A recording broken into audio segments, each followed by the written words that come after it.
this. So let's turn it over to Secretary. Yeah, thank you. Appreciate it. Secretary Vonk, Governor Dugard, friends and neighbors across South Dakota, and all interested parties, thank you for coming out today and being a part of the dialogue, because in South Dakota, we're about agriculture. And when you focus on, if you're in business or if you're in anything that you do, you focus on what you're good at. And a $21 billion industry like South Dakota has in agriculture is critically important to the future of our state. A good part of today's dialogue is going to be, how do we work in concert with one another? What does it look like moving ahead? We talked earlier about some of the land conversion, and there's lots of things that go into that, and we're going to be talking about some of that this afternoon. But I would also share with you that as we look at that next generation of agriculturalists that come back to our state, we're not asking them to come back because there's no money in agriculture. We're asking them to come back because there's a future. And some of the great questions that we have, when we've been talking about, are habitat-based. But the farm kid in me thinks about all the other things that are out there. And I know a lot of our agricultural producers and landowners, and you yourselves as hunters and fishermen, our farmers and ranchers are right there with you doing the same thing. But when I think about habitat, I can't help but also think about what are the other factors that maybe we're not talking about today in habitat, from weather to disease to feed availability. What are the things that are out there and that are all part of the complex question and the things that we look to for the future? So it's just an excellent opportunity for us to have this conversation, but absolutely a shout out right off the top to our ag producers, those landowners that not only put crops in the bin or protein on your plate, but also a big special thank you to them for everything that they do for wildlife in our state. Because that 155 people that we now feed, I wonder how many four-legged creatures and two-winged birds we feed also in that 155. And so it really is a conversation about what we can do together and for the future of our state. So again, just an excellent conversation here today. I want to say thank you for that. A couple questions that come to mind through the questions that are on the floor that Secretary Vonk shared with us. One of the ones that caught my attention is what contributes more to South Dakota's small town economy. We know our ag-based economy is our rural economy, and we think about farming and we think about hunting and year-round economic activity. And it's not one or the other. It really is a discussion about kind of what is the highest and best use, and that working in concert with our agricultural industries that are here in South Dakota. But on top of that, our pastimes, the very exciting economy around tourism and hunting and fishing. Can we talk a little bit about that? What do you think, as we look forward to the future, how does that work where we are working together? And is there a space at the table of opportunity for all of us that have a vested interest in this success story? Thank you, Lucas. Yeah, there's no question. One thing that we constantly need to be doing, and as I mentioned in my comments just a minute ago, is we work very closely with game fish and parks. Should probably be working a little bit more closely with you as we move into the future here too, as we're agritourism is a big deal. Absolutely, absolutely. Yeah, I'd love to see that grow. There's no question, again, as I mentioned, especially in rural South Dakota and the eastern half of the state, but some of the western counties as well, these mom and pop hotels, restaurants, diners, campgrounds, etc. I mean, these hunters coming in are their lifeline. I talk to a lot of hotel owners, motel owners who, they make the bulk of their living during those couple months of pheasant hunting. And so, yeah, they don't have to be mutually exclusive in terms of anything that we're working on. I just think we all need to see this as a spectrum where we're all fitting together. Our economy obviously is relying upon tourism, on ag, to bring dollars in, generate those tax dollars. So it's vitally important all the way around. Mr. Knopson? I might add a couple of thoughts, and I think the answer changes as you move around the state a little bit, depending on the location. For example, if you're in northern Prairie Coteau, say around the Webster area, we've got an awful lot of public land in that country, waterfowl production areas, game production areas. It's strong on the walk-in access program with private lands, and and yet the motels are full, the restaurants are full, and it serves a clientele of bird hunters that like to go off on their own, and they want to utilize public lands, public resources, and walking areas where farmers allow them to have access to those lands. In other parts of the state, we're serving a clientele that they want a higher end preserve and lodge situation. They want guide services and dogs and meals prepared for them. And then, you know, scattered all over the place are just the little mom and pop and the little farm operations where there's been a relationship established. I've heard from people that are coming to South Dakota for literally decades. It's such a tradition. And they bring the camper and they park it in the yard, and pretty soon they're at the table with the farm family and sharing meals together. And so the answer is going to change by region of the state, but all of them are worthy of addressing in the future as we address how can we continue these traditions. A diversified ag economy, Dr. Dunn. You know, as we look at the future of South Dakota and balancing our hunting and our fishing and that of agriculture, as we look at the next generation that we're educating now, what's on their mind in terms of having a future in our state? Thanks, Lucas. It's, as we've hosted, Secretary Lentsch and I have hosted young farmer rancher programs, Secretary Bones and I did. Certainly the emphasis on is of the young people at SDSU in the College of Agriculture is to come home and farm or ranch. At many, many colleges, it's to become a veterinarian, which is a good thing too. But our students want to come back to the farm, come back to the ranch, and come back to that rural way of life, which certainly includes hunting. The opportunity for them to come back is the brightest it's ever been. In the 80s, we ran people out of this state, young people out of this state, because it was very unprofitable. Agriculture is very profitable, and it's opening up opportunities to bring young people back. And I think that's a really important story, Secretary, to get out there. They're not going to come back to be poor. They're going to come back because there's economic opportunity. And the slides that I showed about the growth of our economy open the door for them to come home. Mr. Knight, just thinking through, again, terrific presentations across the panel this morning. You know, one of the reoccurring questions is talking about tax incentives or crop insurance. That subject comes up. And so specifically, can tax incentives and crop insurance linked to grassland protection be part of the solution? Is that something that you see coming in the future and that more enhanced than it currently is? Certainly, and it's going to be a very complex set of solutions that are out there. Easements aren't for everybody, but they work well. I've got about a third of our ranch parked in a series of wetlands and grassland easements in order to make sure that those wetland ecosystems are preserved in perpetuity. It's a choice my wife and I made, recognizing our children probably weren't coming back to the ranch, so we want to continue that in that way. Participation in the farm programs have been, and the conservation programs have been good partners in being able to do that, and that's why I mentioned that we can make things like CSP work better to be able to do that. Tax policy definitely has an impact. I've got high quality land that I've chosen to keep in grass on the ranch because I need that strong hay base for the cows. But I'm not taxed on the agricultural use of that land today under the South Dakota tax system. I am taxed on the soil quality value of it. So I actually have an incentive out there in the current tax structure for people to break that land to better be able to pay the tax burden on it, and it's getting significant. That's a challenge that we're faced with in the ranch community. I'm a big fan of crop insurance.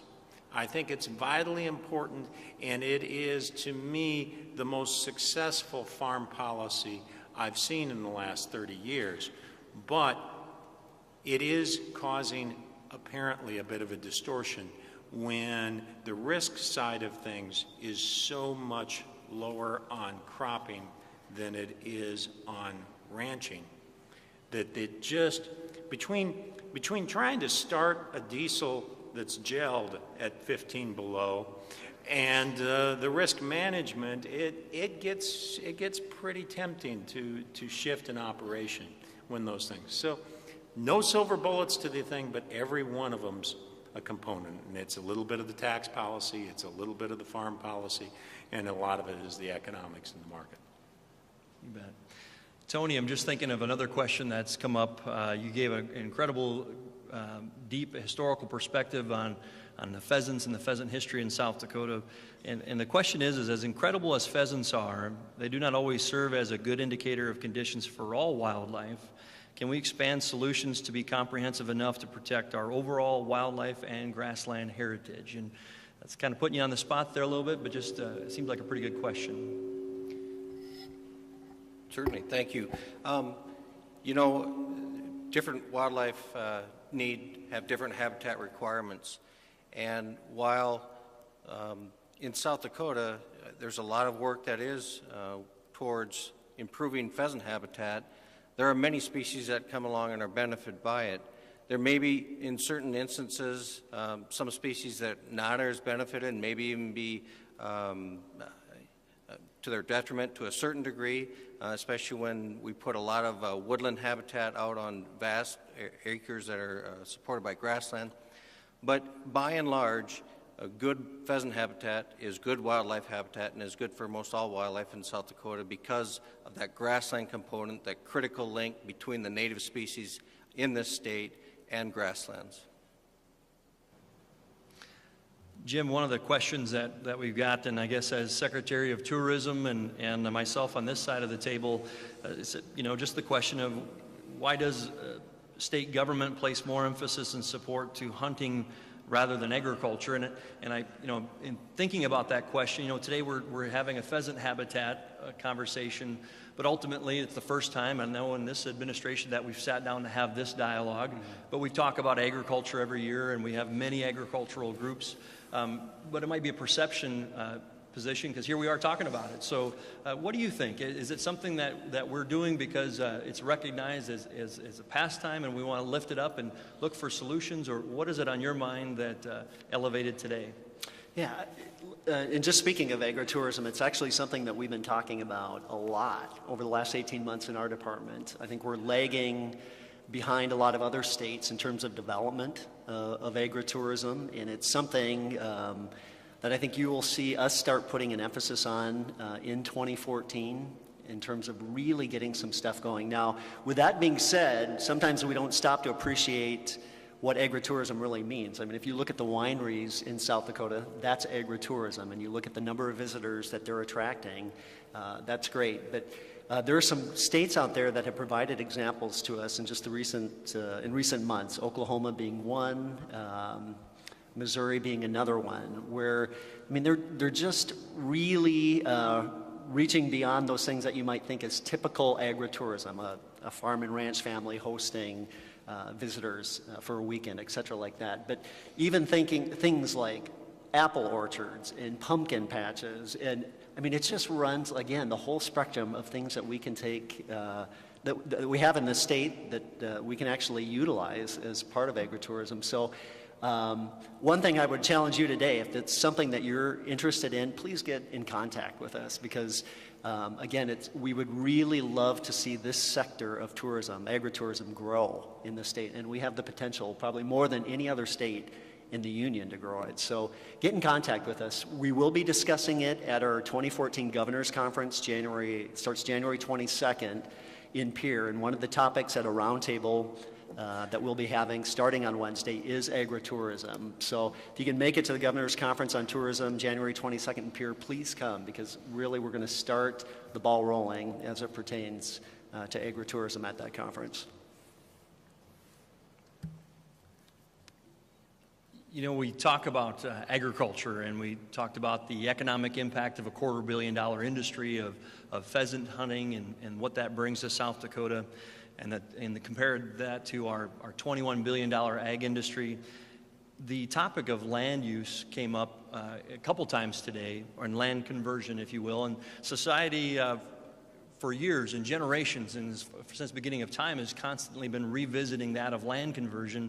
You know, one of the things that's been an interesting factoid is the fact that in the last 25 years, there have been roughly 40 million acres lost to, that's prime farm ground, lost to commercial, residential, industrial, or recreational use. You know, basically that's 1 acre every minute over the last 25 years that we've lost to that land conversion. I think that's a topic that we can talk about here a little bit more in depth here today, because it is something that ebbs and flows, and sometimes there's a political dynamic, a government policy dynamic, clearly an economic dynamic. But what are some of the things that are takeaways today when we hear that come up?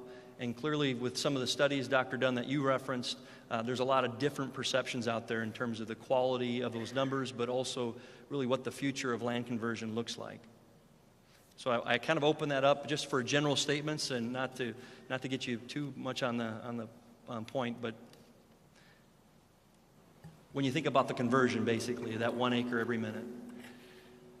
Well, I think, Lucas, certainly Lincoln County, Minnehaha County, Pennington County, Brookings County, Brown County, Cottington County has seen urban expansion into certainly those cities on the eastern side of the state into prime farmland, and it would be thousands and thousands of acres. And there has been an outmigration over the years from rural South Dakota to those cities. That's not a bad thing. The Daktronics and the First Premiers and Sanfords and the industries that are supported by those people are a tremendous asset. So it certainly is a balance, but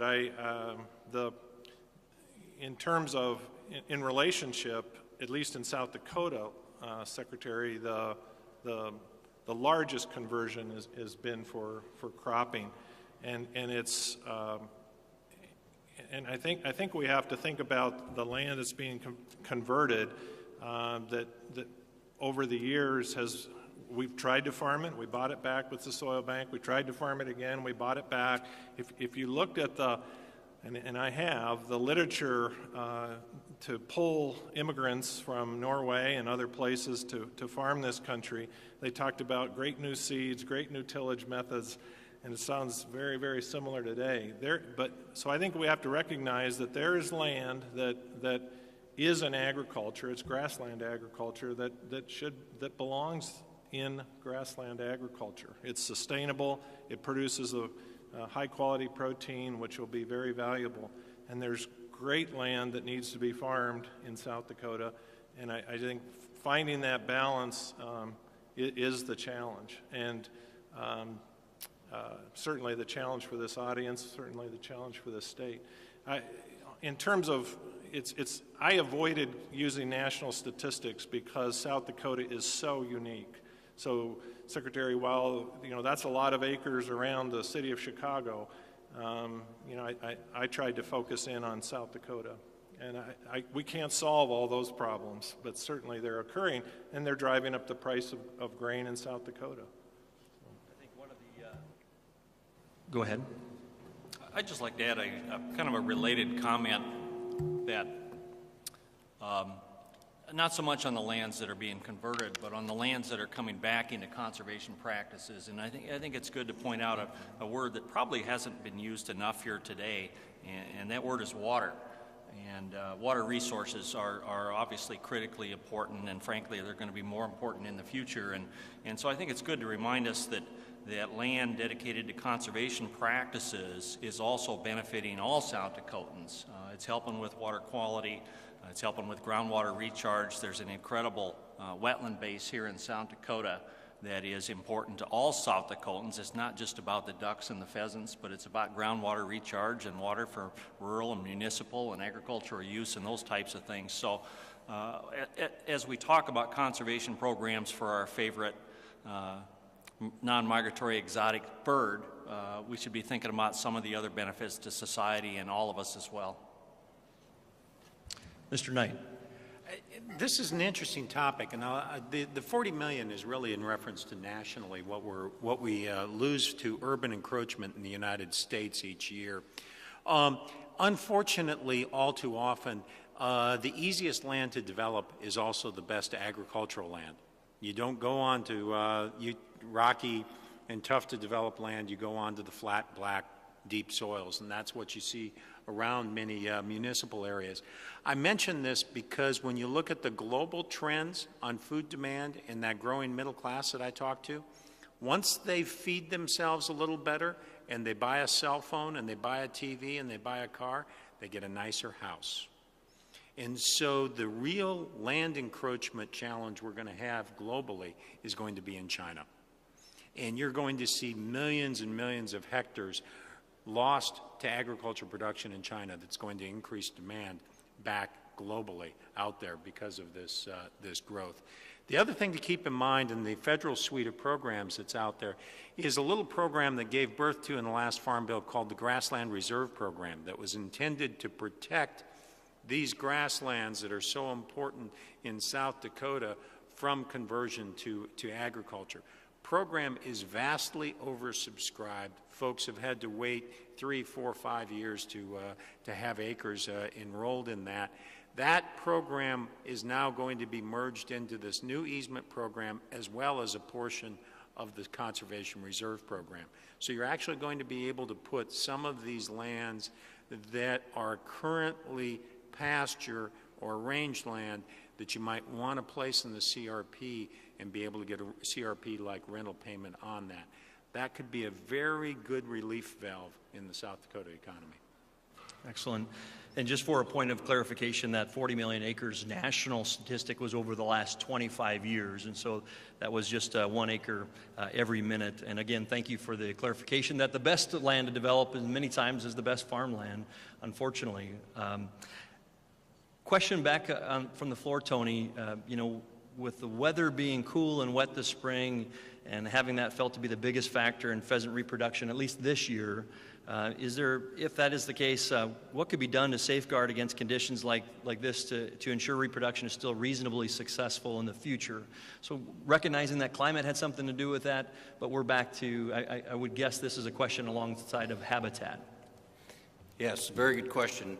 In fact, what happened this last year, I've described a number of different times to a number of different people as unprecedented.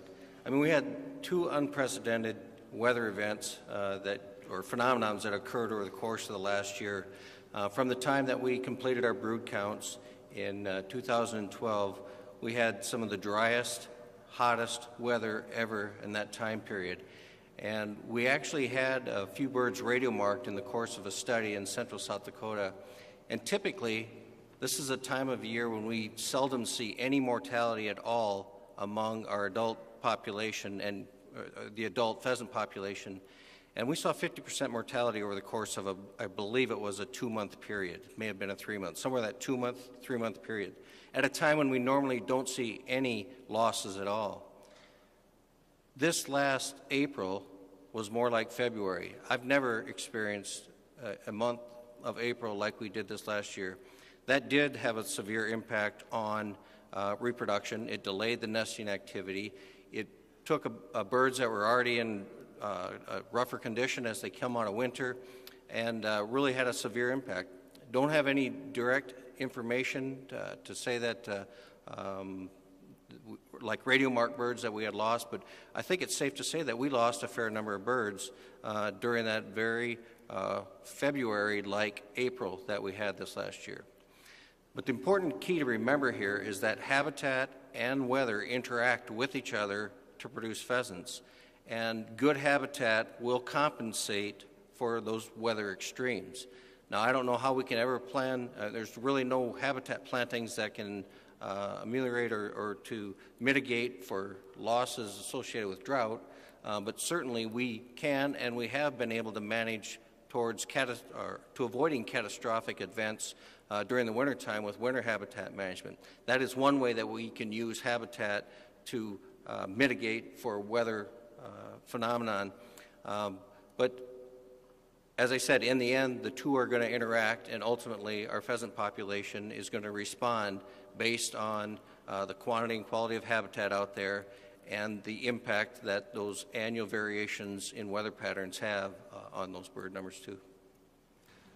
The spring weather, just as we've had blizzard atlas here in western South Dakota, the eastern and the blizzards of eastern South Dakota this spring just absolutely had a terrific impact. And unfortunately on our calf crop this year in eastern South Dakota was equally hit in many ways. And so that loss of income really continues to drive home a conversation about Farm Bill, about where we're going, as we wait for the Farm Bill to be passed, and we have our livestock indemnity and risk management programs that are out there.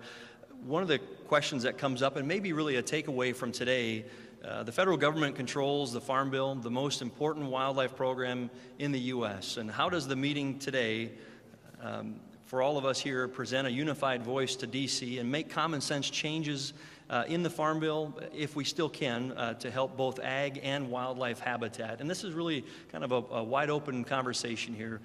Even at this hour, what more can we be doing collectively, people that all have a vested interest in success in our agricultural industries as well as our wildlife industries moving forward, and the policies that we have at a national level? Bruce, I'm looking right at you. Yep, thank you. Well, I'm forever an optimist, so I'm still clinging to the hope that we're very close to having the completion of a Farm Bill despite all odds. I'd actually encourage you to be thinking not about how to change the Farm Bill, but how to modify the rules and regulations and the implementation. Because almost every, I would venture to guess, every solution and every venture of opportunity that you discover this afternoon in the small groups, you'll be able to do administratively with the right creative juices. The changes that Dave talked about looking at on high stubble management and CSP, it's an administrative decision that the chief can make by himself. If they don't make that decision, they need congressional intervention. You're going to have a 24 million acres CRP, and the whole decision will be who competes the best in the country for those remaining acres. The right strategies between state government and collaborators and cooperators in the state will determine how much of that goes into South Dakota. You have the great opportunity, though, that you're also the duck factory. So if you combine Ducks Unlimited and Pheasants Forever on a strategy on that, you got a winner that goes for keeping a good chunk of CRP, especially those most vital acres in South Dakota.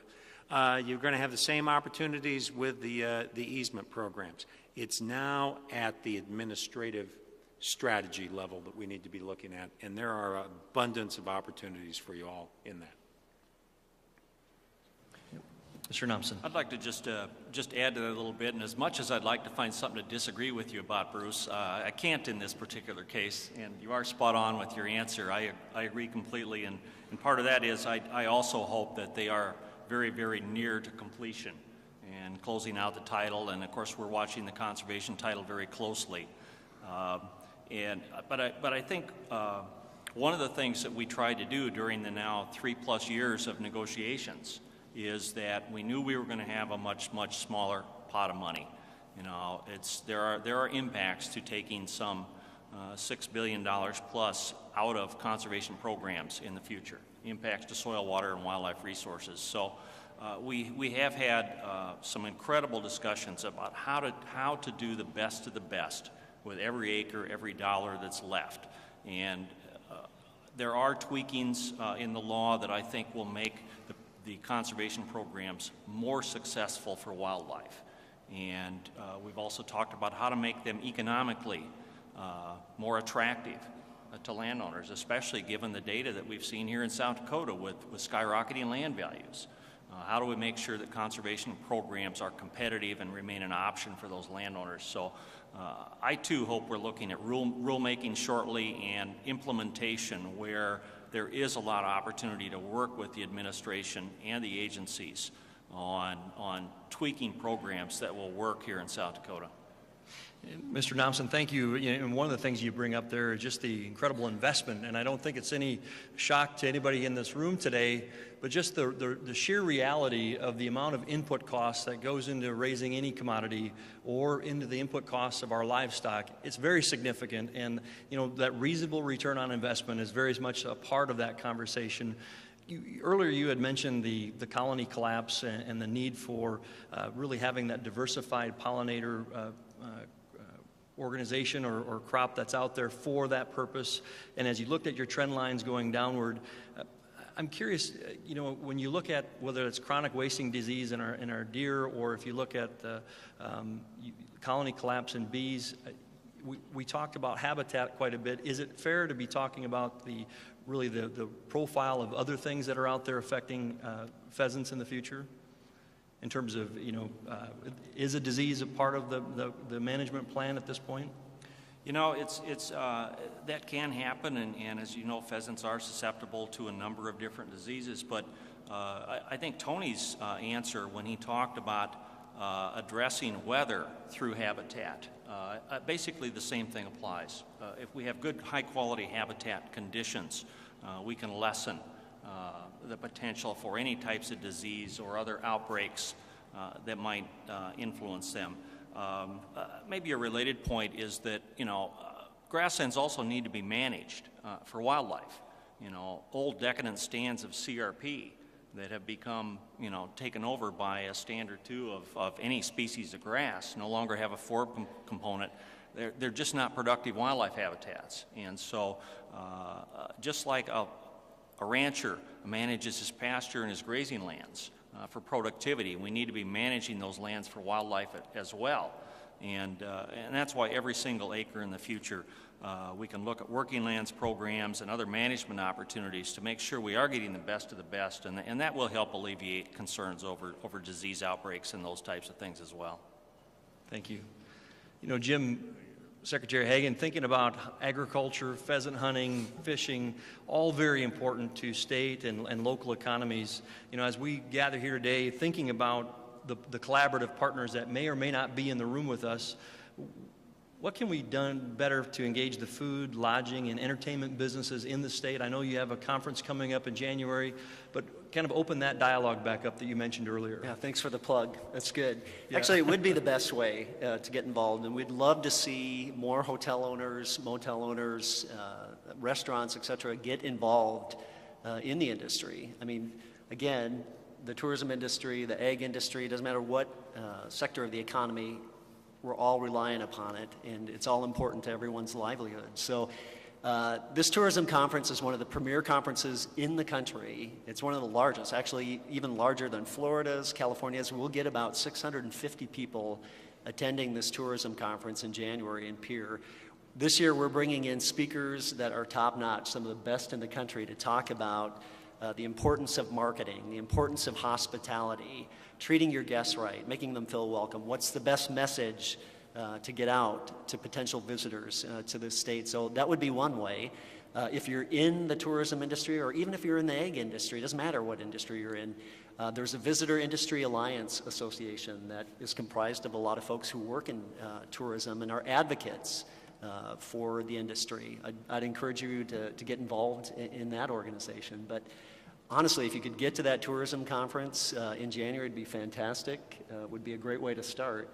And again, as I mentioned just a bit ago, with these roundtables that we'll be having on Wednesday, a number of topics that will be on the table, but agritourism definitely is probably our number one topic that will be occurring at that roundtable. So invite you all to attend.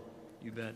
Well, real quickly, we do have some special guests here this afternoon. Last thoughts here on the panel as we wrap things up. Closing thoughts.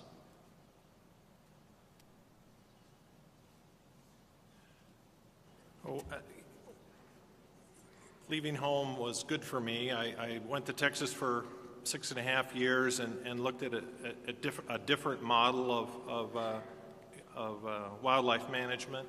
It was very successful in Texas. Texas is an interesting place, and they're all proud to be Texans, and that's good. But they do a tremendous job because they have placed an economic value on wildlife, and conservation. And there's a group, for example, called Images for Conservation, which is photo tourism. And they have a network of ranches across Texas that promotes photo tourism, Secretary Lentsch, and it's non-consumptive use, although they do like to say that they'll shoot a lot of pictures of a buck and then they'll shoot him, so they get that too. But there are creative ways, to stretch us and to do things differently. And I think looking outside of our own borders for other models and other opportunities would serve us all very well.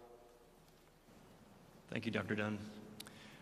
You know, I just offer that thinking a little bit about the South Dakota tradition of pheasants and pheasant hunting, and listening to all the discussion today and that you're going to have this afternoon, you know, clearly it's worth continuing. Thinking about all of the various stakeholders that have a stake in this, so to speak.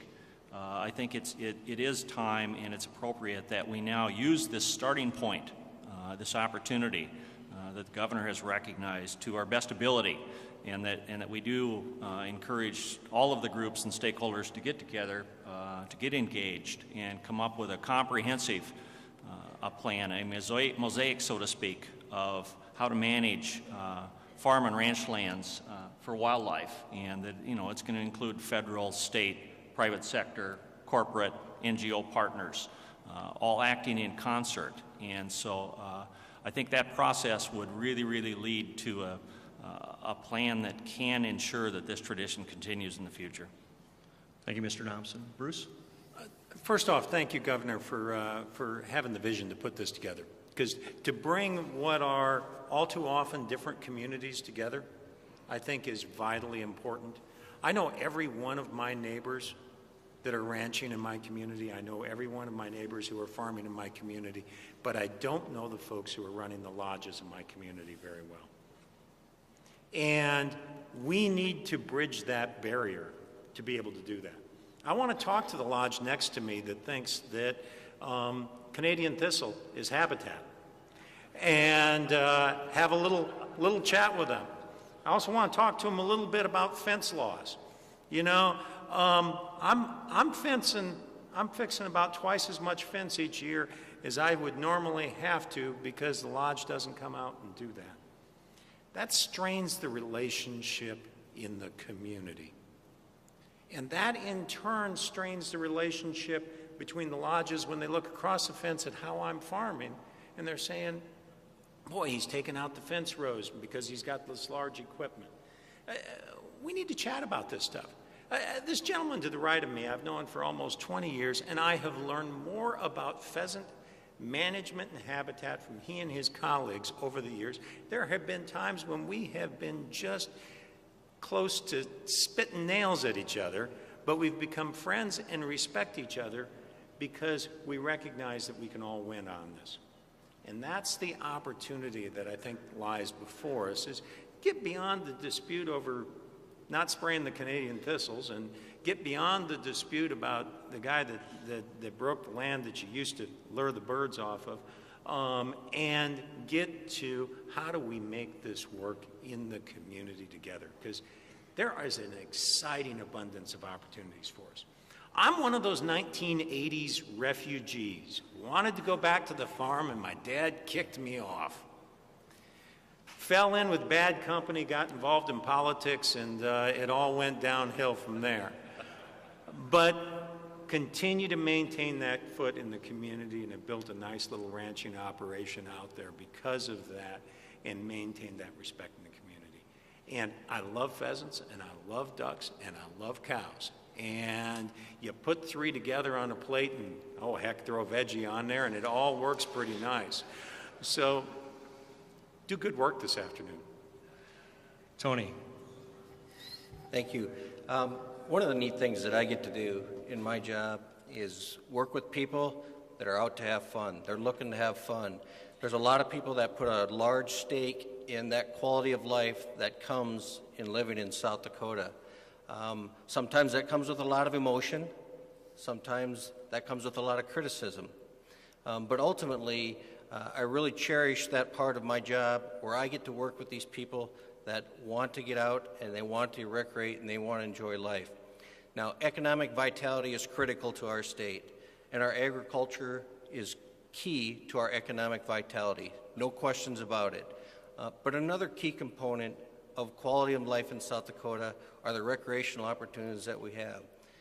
I would bet that there are a number of you in this room today, and if not yourself, that you know at least a person or two who live in South Dakota because of those outdoor recreational opportunities that we have in this state. Those can be balanced with economic prosperity, in particular that economic prosperity that comes from agriculture. And that is the challenge that we have before us here the rest of this day. And I look forward to coming up or hearing of those ideas that you have. We've already received a number of those by email, but there is a balance point, and I truly believe that we can find that balance point between economic prosperity and the quality of life things that we've grown accustomed to and that we really love to have in this state. I'd say amen to all of everything the panelists have said today. Just quickly on our end, as a department, we couldn't be prouder to promote this state to the entire world. We just finished doing a couple focus groups in Chicago, Kansas City, Des Moines, and Minneapolis. And the feedback we received from the folks in those focus groups was so encouraging. And one thing they talked about specifically when it came to South Dakota, and they could list all the great things there were to do and see here and all of our outdoor recreational opportunities as well, it all came down to the people.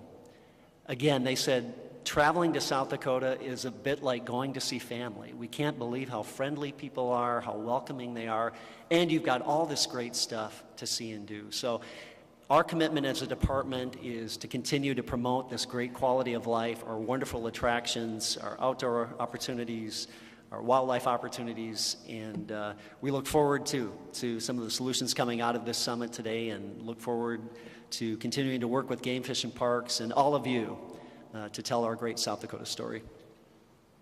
And as we are ever mindful as we move forward, our landowners, those that are in production agriculture with us here today and across the state, thank you for doing what you do, because one closing statistic, 4 out of 4 people eat. 4 out of 4 people eat, and we need your help to make that happen. So keep up the great work out there as private lands, as good stewards of the land, doing what you do, implementing best practices and setting up South Dakota for the next generation, and making those very critically smart investments in your land and continuing to have a good return on that investment, yet in collaboration with the rest of the state and all of the diversified interests. Ladies and gentlemen, help me in thanking our panelists for being with us this afternoon.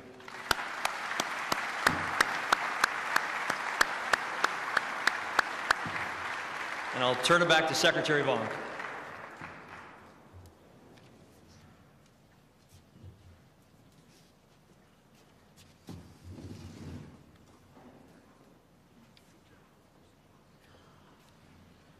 Okay.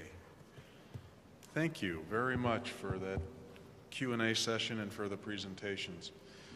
Lucas mentioned that we do have a special guest. We didn't anticipate that our U.S. Senator from the great state of South Dakota, Senator John Thune, has joined us, and I'd like to give Senator Thune the opportunity to come and say a few words to you all. So let's welcome Senator Thune, please.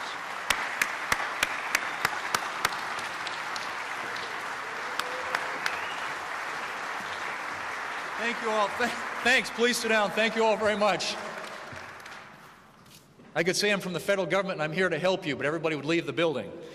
I appreciate the opportunity to be here today. I want to credit Governor Dugard and Game Fish and Parks, Department of Agriculture for having the foresight to put this together, because this is so important to South Dakota. And, you know, obviously I'm very interested in this issue because there are public policy decisions that are made in Washington, D.C. that profoundly impact recreational hunting opportunities here in South Dakota, and also because you know, it has a profound impact on the economy. There are a lot of jobs that are related now to the recreational opportunities that are available in our state. And you always have to remind yourself that South Dakota was, is, and probably always will be an agricultural economy. Production agriculture drives the state's economy. It's always been that way. It probably always will be that way. And so I was really interested in listening, and you had a bunch of experts up here talking about striking that balance and finding that way in which we can structure win-win solutions. And so I'm very interested in what comes out of this and what recommendations you all might have for us as we look at making decisions with regard to federal policy that impact the availability of recreational and hunting opportunities here in South Dakota. And I'm also very interested from a personal standpoint. You know, I've been like a lot of people in this room since the time I was 12 years old, and I took the hunter safety course and went out in September of 1973 in sharp-tail grouse season, and we were walking a draw down in the White River Breaks in southern Jones County where I'm from, and a small covey of sharp-tail grouse busted out of a plum thicket, and I took my single-shot 410 and hit one. And it's once that happens to you, you're pretty much hooked for life. And so for the last 40 years or so, I've been taking full advantage of all that South Dakota has to offer when it comes to those opportunities. In fact, Governor Dugard and I had the chance last weekend up in Falk County to get out and chase the pheasants around, and had a phenomenal day and just a phenomenal experience. And that's what keeps people coming here, not only those of us who live here, but those from outside the state who come here year in and year out to take advantage of that. And so I think it's critically important that we have this dialogue, because we have seen the numbers drop off, and I know that there's a lot to be said about some of the policies that we have in the Farm Bill that impact that. There's a lot to be said about the weather conditions that impacts pheasant populations, predators, all those things impact pheasant populations year in and year out. But we have to think of ways that we can provide the best conditions possible, given the budgetary constraints that we're working with, to promote maximum opportunities for people to come here in this state and enjoy our great outdoors. And so our goal in Washington, D.C., and working through the Farm Bill issues this year has been to strike that balance. And I should introduce Lentsch. Some of you know him. He's on my staff. He's still has an active farming operation down around the Platte area, but he's been here all day. And he was involved in authoring large parts of this Farm Bill. The commodity title of the bill, the conservation title of the bill, the disaster title of the bill. There are many things that we've been involved with. And in fact, in 2012, we got the sod saver provision included in the Farm Bill. It passed the Senate, didn't pass the House. This year, the sod saver provisions are in both the House and Senate versions of the bill. And as they conference that, we want to make sure that that's applied nationwide, that it isn't applied selectively like it was in the 2008 Farm Bill. You can't have parts of South Dakota covered by it and other parts that aren't covered by it. So having a good sod saver provision in the Farm Bill was an important part of the conservation title. We also, in this Farm Bill, have a linkage between conservation compliance and crop insurance premium subsidy eligibility. And that's something that we've tried to keep in the bill. It's in the House or the Senate version of the bill. They're now in conference, and I wrote a letter along with some of my colleagues in both the House and the Senate urging the conferees to keep that linkage in place because it really is important that we try and find that balance. And I think that's another provision in the conservation title of the bill that tries to accomplish that. And so the sod saver provision, the linkage between conservation compliance and crop insurance premium subsidy eligibility are two provisions in the conservation title of this Farm Bill that, if passed, I think will help a lot in terms of creating those types of opportunities for wildlife production here in this state. The conservation title, generally, we spend about 6% of all the Farm Bill on conservation programs. And we've seen over time the Conservation Reserve Program be reduced in terms of maximum acres. In the 2008 Farm Bill, it was 32 million acre cap. In this Farm Bill, the Senate has a 25 million acre cap. The House has a 24 million acre cap. And today we have about 25.6 million acres in CRP. But I have watched over time with great concern the number of those acres dropping off here in South Dakota and across the country. In fact, it was the 1985 Farm Bill when the CRP program was first introduced, and you could follow the years after that and just see the way that wildlife production numbers went up. pheasants in particular. And so there is a direct correlation between the winter cover that we have, the habitat that's available out there, the vegetative habitat acres that are available, and pheasant production. And so what we have to do, in my view, is figure out how do we take a smaller budget allocated for some of these programs and smaller number of acres and use them in the most efficient and practical way possible to get the very best opportunities for wildlife production and recreational opportunities for people across this state and across this country. And I think that one of the keys, and I heard it mentioned up here by Bruce Knight, who I've known for many years, that it's going to come down to trying, as we get into the implementation phase, to modifying rules and regulations to make those programs more workable and customize them and tailor them and fit them so that they work better out here in South Dakota. If you have a half a section, a 320 that you've got in CRP, and you could have a quarter or an 80 in CRP and get the same conservation benefits, the same environmental benefits, and same or better wildlife production benefits, and pay a farmer more per acre to have those acres in rather than having the whole area in, why wouldn't you do that? And that's why when I talk about customizing these programs, we've got to have the flexibility for our folks at Game Fish and Parks and to work with FSA and NRCS and our state technical committee as they make these recommendations to get these programs fashioned and structured in a way when they're implemented so that they get the best possible outcome and best possible solution. I think ultimately what we're looking for here is win-win solutions. We've got a lot of people in production agriculture. They're following economic signals. You can't blame them. They're farming, they're cropping. But we need to provide the right incentives in areas where it makes sense for them to put acres into CRP, and the programs have to be fashioned and customized in a way that allows that to happen. So we're going to do everything we can on our end.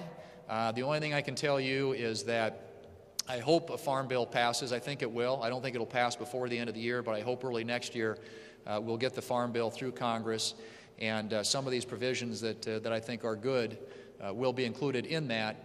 But at the end of the day, it all comes down to all of us, I think, working as partners to ensure that we promote something that has become just an incredible boom to South Dakota's economy, and that is the 120,000 out-of-state people that come here every year and spend their money buying our gas and our food and lodging and supporting our economy, and figuring out a way to complement that with the production agriculture values that we've always known are so important to our state's economy. I think that can be accomplished, and those are the types of solutions we need to look for.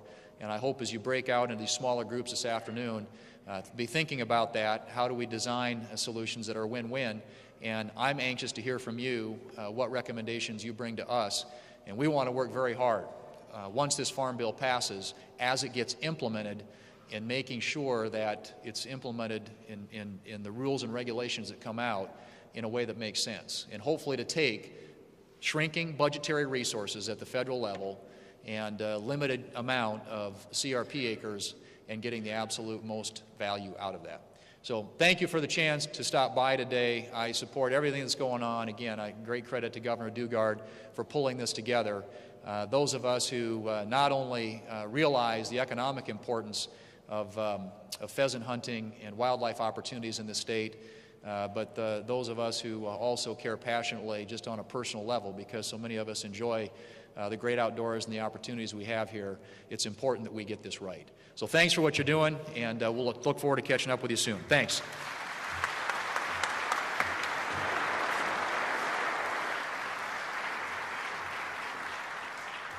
I have to tell you, we are so fortunate to have a visionary leader like Senator Thune. He is a leader in conservation in the Farm Bill process. And Senator, I want to thank you for your leadership in that. Let's give him another round of applause.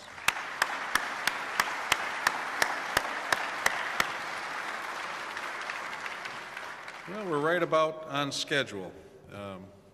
So what we're doing now is we're going to break up and go to our designated areas to have an open discussion.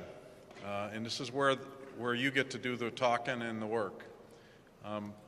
So we have on your name tags, if you haven't noticed, if you take a look at your name tag on the bottom, there's a designated area, and they're alphabetical. Most of the breakout groups are in the Crossroads Convention Center, which is attached here down the hallway. There are the groups from O to T, I think it is, are here in this room. You're going to convene up in the balcony. You can see around the corner there where their designated meeting areas are. So look at your letter designation in the lower corner, and as we leave here, there's a box lunch out in the hallway. Grab one, or if you're real hungry, grab two. We think we got enough. And help yourself to that and head over to your designated discussion area.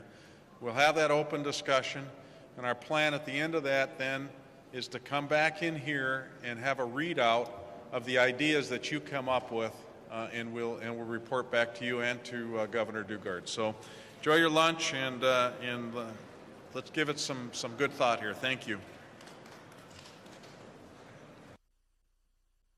Economic activity, and it's not one or the other. It really is a discussion about kind of what is the highest and best use, and that working in concert with our agricultural industries that are here in South Dakota. But on top of that, our pastimes, the very exciting economy around tourism and hunting and fishing. Can we talk a little bit about that? What do you think, as we look forward to the future, how does that work where we are working together? And is there a space at the table of opportunity for all of us that have a vested interest in this success story? Thank you, Lucas. Yeah, you know, there's no question. One thing that we constantly need to be doing, and as I mentioned in my comments just a minute ago, is we work very closely with game fish and parks. Should probably be working a little bit more closely with you as we move into the future here too, as we're agritourism is a big deal. Absolutely, absolutely. Yeah, I'd love to see that grow. You know, there's no question, again, as I mentioned, especially in rural South Dakota and the eastern half of the state, but some of the western counties as well, you know, these mom and pop hotels, restaurants, you know, diners, campgrounds, etc. I mean, these hunters coming in are their lifeline. I can't help but also think about what are the other factors that maybe we're not talking about today in habitat, from weather to disease to feed availability. What are the things that are out there and that are all part of the complex question and the things that we look to for the future? So it's just an excellent opportunity for us to have this conversation, but absolutely a shout out right off the top to our ag producers, those landowners that not only put crops in the bin or protein on your plate, but also a big special thank you to them for everything that they do for wildlife in our state. Because that 155 people that we now feed, I wonder how many four-legged creatures and two-winged birds we feed also in that 155. And so it really is a conversation about what we can do together and for the future of our state. So again, just an excellent conversation here today. I want to say thank you for that.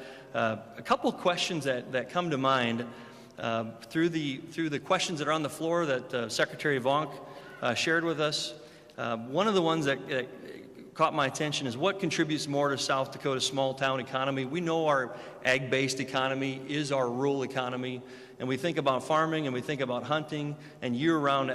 They want a higher end preserve and lodge situation. They want guide services and dogs and meals prepared for them, and then, you know, scattered all over the place are just the little mom and pop and the little farm operations where there's been a relationship established. I've heard from people that are coming to South Dakota for literally decades.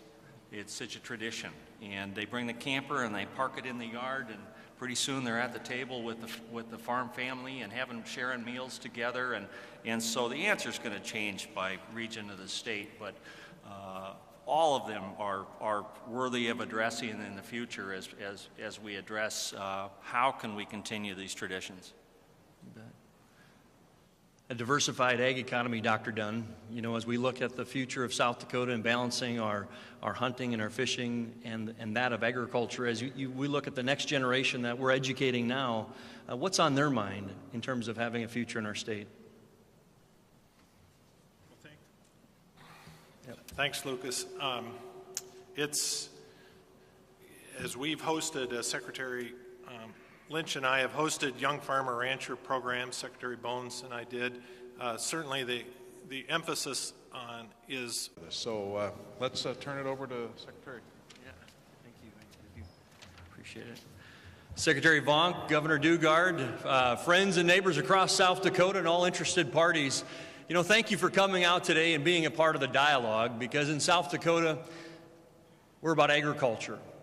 And when you focus on, if you're in business or if you're in anything that you do, you focus on what you're good at. And a $21 billion industry like South Dakota has in agriculture is critically important to the future of our state. A good part of today's dialogue is going to be, how do we work in concert with one another? What does it look like moving ahead? We talked earlier about some of the land conversion, and there's lots of things that go into that, and we're going to be talking about some of that this afternoon. But I would also share with you that as we look at that next generation of agriculturalists that come back to our state, we're not asking them to come back because there's no money in agriculture. We're asking them to come back because there's a future. And some of the great questions that we have when we've been talking about are habitat-based. But the farm kid in me thinks about all the other things that are out there. And I know a lot of our agricultural producers and landowners, and you yourselves as hunters and fishermen, our farmers and ranchers are right there with you doing the same thing. But when I think about habitat, A lot of hotel owners, motel owners who, they make the bulk of their living during those couple months of pheasant hunting. And so, yeah, they don't have to be mutually exclusive in terms of anything that we're working on. I just think we all need to see this as a spectrum where we're all fitting together. Our economy obviously is relying upon tourism, on ag, to bring dollars in, generate those tax dollars. So it's vitally important all the way around. Mr. Knopson? I might add a couple of thoughts, and I think the answer changes as you move around the state a little bit, depending on the location. For example, if you're in northern Prairie Coteau, say around the Webster area, we've got an awful lot of public land in that country, waterfowl production areas, game production areas. It's strong on the walk-in access program with private lands, and yet the motels are full, the restaurants are full, and it serves a clientele of bird hunters that like to go off on their own, and they want to utilize public lands, public resources, and walking areas where farmers allow them to have access to those lands. In other parts of the state, we're serving a clientele that